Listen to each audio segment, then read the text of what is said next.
I'm Vanelli with Photo Focus, and I'm back in my hometown of Melbourne, Florida, and I ran into my good buddy, Justin Creditable. How you doing, Justin? I'm wonderful. How are you? Now, Justin, we got to talking about cleaning your camera sensor, your lenses, and even the contacts on the lens itself. Definitely. What we're going to do today is Justin's going to go through and explain how to clean your camera. Yeah. What are some of the telltale signs of a dirty sensor and things like that. So let's get started. How do you know if your sensor needs cleaning? So the first thing you'll notice is when you have an image where you have a spot that's in one consistent spot, so like in the top, right-hand corner, there's a spot. And then regardless of how many images you look, the spot's consistently there. It's not in the image. So then it's obviously an issue with either the lens or the camera. And then people say, "Oh, I'll just fix it in Photoshop." Okay, that's my worst. do 2,000 of those, and then after a while, you'll say, "Okay." Yeah. Now, traditionally, most people, if their lens is dirty, what do they do with it? Yeah. So the first thing that people have a tendency to do is they just pop off their lens cap and want to clean the front of their lens, thinking that that's going to solve the issue. My pet peeve is when someone just takes their shirt and cleans their lens. That's a huge no-no. I've learned that not only do you not just wipe the lens, but you should always blow it off first. Because if there's a grain of sand on there and you just start wiping it with a rag, you just swirled sand all over your lens. And the more you do that, the more you're going to degrade the quality of your lens. But that's so the first step is to do what? Clean that. Yeah, so the first thing, when you have a spot that continuously shows up in an image in the same place with that kind of continuity, then that's when you want to start diagnosing the problem. And so the first place you're going to look is the exterior element of the lens to see if you have dirt or dust or anything on the lens itself. It could be a drop of water or anything. Gotcha. Well, before we go any further, now that's if you know there's a problem. I mean, another way you could do is go up to a blank wall, take a couple pictures, aim up at the sky, take a couple shots of a nice clear blue sky, and then you can look at your images to see if there's any dots there. Exactly. All right. So take us through the first step. So now once you've determined that you do have something that's from the camera, so the first part would just be to inspect this, and then you would blow it off, and then you would use a rag to wipe anything else that didn't come off with the blower. But then the next thing is the common mistake a lot of people think. They think, well, it's not my lens, it must be my sensor. And that's because they don't think to check the rear element of the lens. But one thing I do before I take the lens off, just to be on the safe side, is I blow off around the edge of my camera. And even if you're lucky enough to have a handy brush handy, I even wipe off around. That way nothing pops off the body and goes into it. And so then as a rule of thumb, whenever you're opening your camera, you don't want to expose it as least as possible. So you want to keep your camera facing down when you remove the lens. And that's the best way to do that. And so then now you can look at the rear element. And that's the thing, a lot of people don't think to clean. They automatically just want to clean this and then they assume it's on their sensor. And it's the same process with cleaning the rear element too.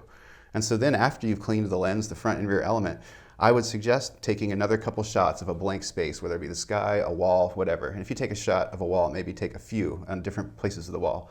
And if you consistently see a spot still in your image, then most likely it's on the sensor itself. Got it. Then we go to the next level. So, and don't clean it. If it doesn't need cleaning, right, don't clean it. Exactly, because the more and more you rub on your lens and everything, the more and more you're standing a chance of scratching it and everything. So if it doesn't need cleaned, it's really best avoided.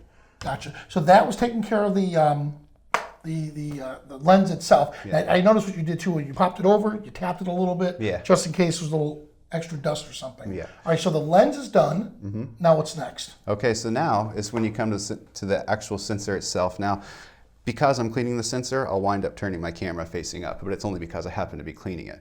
So the first thing you're going to want to do with all variants of the cameras, regardless of the manufacturer, they're going to have a setting in here that enables you to lock your mirror up, because the mirror is in front of the sensor, which enables you to look like a periscope through the viewfinder, through the lens. In the old school camera days, they had a viewfinder over here and a lens here, and the composition wasn't the same, so on and so forth. So at any rate, you're going to want to go through your menu, and in this variant of camera, it's under a wrench setting, and it says lock mirror up for cleaning. So when I select that, it gives me the option to start. And the way it starts is when you press the shutter button, it lifts up the mirror. And then when I'm done, I just turn the camera off and the mirror will close. Drops. And so I'm going to hit the shutter button, and now my mirror has lifted up. And so now I can clearly see the image sensor in there. Gotcha. And so now I have these handy tools, but they're not really necessary. Like I say, I would think that when you had to clean your image sensor, before I knew how to do this, I would send it back to the manufacturer. They'd use all these crazy equipment, but really it's quite simple to do. Now I happen to have a sensor loop. And what a sensor loop does is it has illumination to shine in there, as well as it has like a lens that you can use to focus and magnify the sensor. But to be honest with you, if you're in a bind, you could use a light from a cell phone or anything and shine it in there and get an idea with the naked eye. You really don't need this tool. But it does make it easier when you have it. And this one fits all different brands of cameras. It have just different tapered steps on it that fit different millimeter widths. Gotcha. And it's very inexpensive. You can get this whole setup that I have for the same price it would probably cost you to clean your sensor from like an online marketplace, you know, and then you buy this one time and you have the ability to clean all your cameras whenever you want. So with this one, I'm just going to focus it here. And it just makes an old guy like me easier to see what's in there. But if you want to take a look, there's a couple specks of dust on my brand new camera, which is interesting, which I haven't really cleaned. Gotcha. Maybe I've had it a couple months. So now what I'm seeing here, and this is interesting, is there's just dust. Sometimes I shoot in environments like on the beach or something where there's salt, there's moisture in the air, and sometimes there'll be some type of a dot or speck from some type of moisture. And so that requires a more extensive cleaning.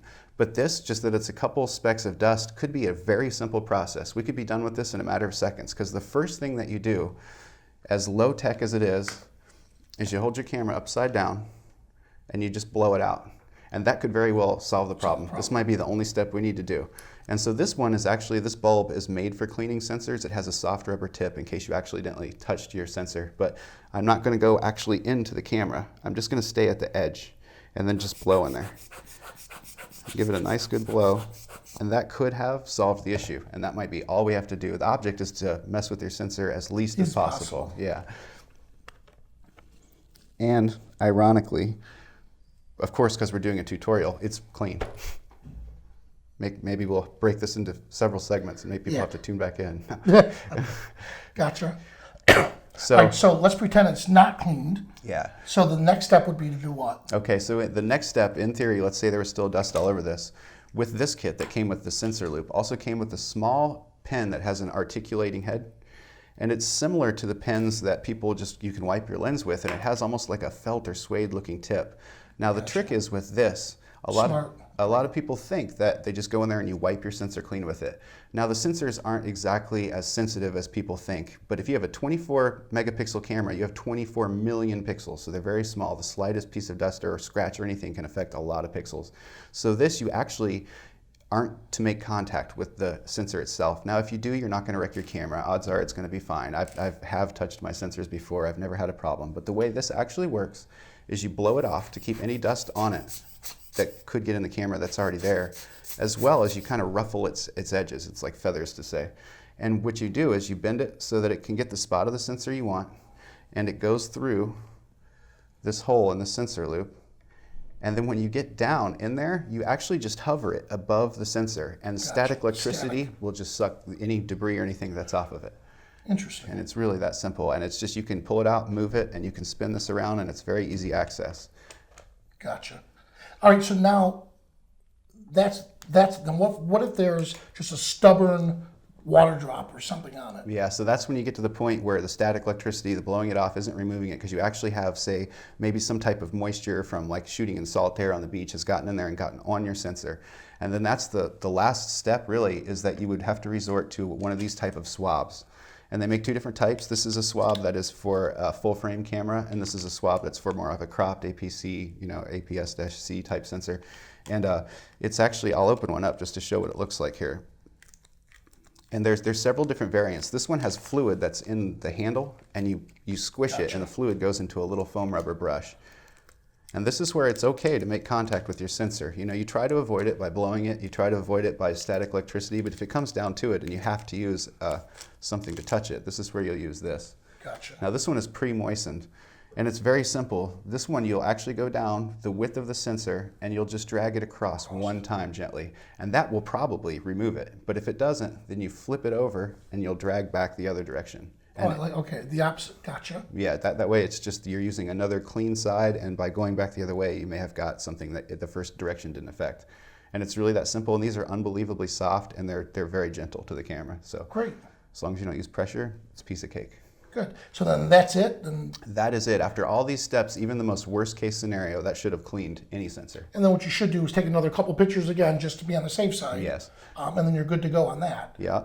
So that sounds great. Now, okay, so how much do those swabs actually cost? You know, I don't remember specifically, but I do remember that the loop, the articulating head, you know, wand, and all these and everything was under $70 tops, probably less than $50, really, if you find a deal on an online marketplace. You know, that's how I got them. And you know, I bought these for both crop and full frame, and I've had them for 6 months and haven't had to use them because it's rare you actually get to the point of using a swab. Gotcha.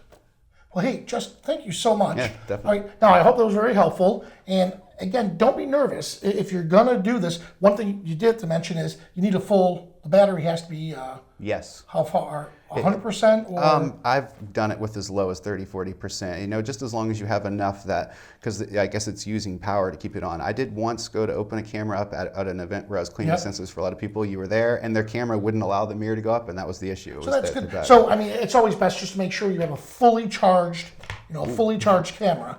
And again, if you don't feel comfortable with this, if you just say, look, I don't feel comfortable, then there are places you can send it to. You can send it back to the manufacturer. Our buddies over at Peachtree down in Georgia, my buddy Tim, he has an incredible staff, and they do a lot of cleaning too. Yeah. But once you start doing it, after a while, it starts getting easier and easier, and you're hoping that you don't have to clean it. Yeah, exactly. But it is always good just to double check to make sure. All right? Well, hey, thanks again. I'm Vanelli with Photo Focus. Thanks for watching.